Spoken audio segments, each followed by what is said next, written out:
he has repeatedly said that, yes, tariffs would be placed for countries like Turkey, the European nations, and China going forward. Yeah, this obviously he loves tariffs. Going back to his first term, he labeled himself a tariff man, and going into this term, throughout the campaign, he kept bringing up tariffs as a policy that he was going to favor, and that has proven to be the case during his first several months in office, where he's obviously leveled these tariffs in general, flat 10% rate, but then obviously having these varying rates for everybody else.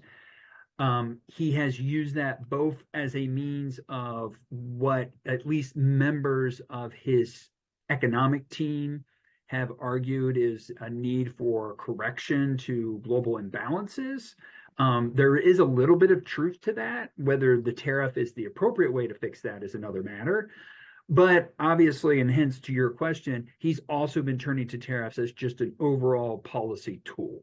Any type of means of coercion, even if the policy that he's trying to correct doesn't necessarily have anything to do with tariffs, or wouldn't even be something that you would necessarily turn to tariffs to use. He views tariffs as a means of effective economic coercion, separate from economic sanctions more generally, which of course have been used, and maybe in some instances sanctioning a specific type of economic transaction might be more appropriate than leveling a massive tariff on all goods coming from a country. But that is where he's coming in. Now, there is a little bit of, it's a little bit understandable about why he's demanding that he's going to impose tariffs, because one of his biggest critiques of European countries, India, China, has been the fact that they continue to buy oil from Russia, and that has enabled Russia to continue to fund its war machine. That has been a key part, that despite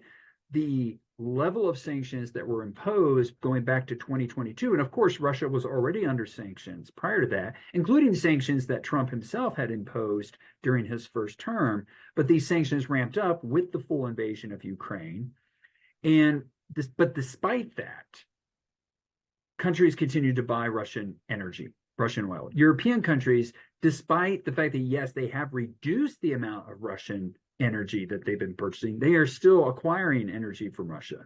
And countries like India have really just taken advantage of the fact that Russia has been selling this oil at a discount. And they're, India in some ways, and we can talk more about India, but I kind of view India as recently being the epitome of the realpolitik country.